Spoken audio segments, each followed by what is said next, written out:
عزیز طلباء و طالبات، ابھی آپ نے چوتھے، پانچویں اور چھٹے بند کی آڈیو سماعت کی۔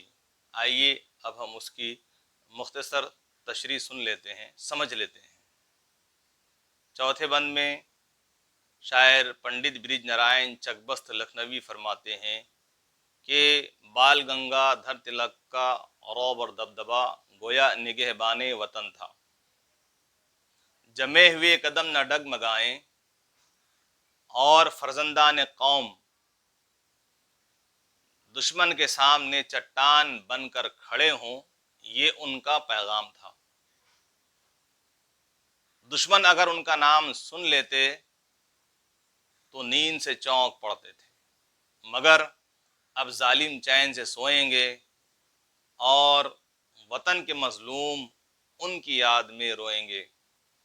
پانچویں بند میں شاعر نے یہ کہا کہ بال گنگا دھر تلک کا دل ملک و قوم کی خدمت کے جذبے سے معمور تھا۔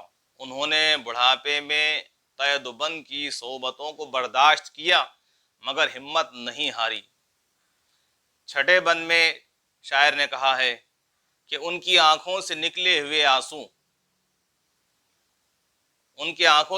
ہوئے آنسوؤں نے فرزندان قوم کے دلوں میں ایک طوفان پیدا کر دیا اور ان میں قومیت کا جذبہ بیدار ہو گیا۔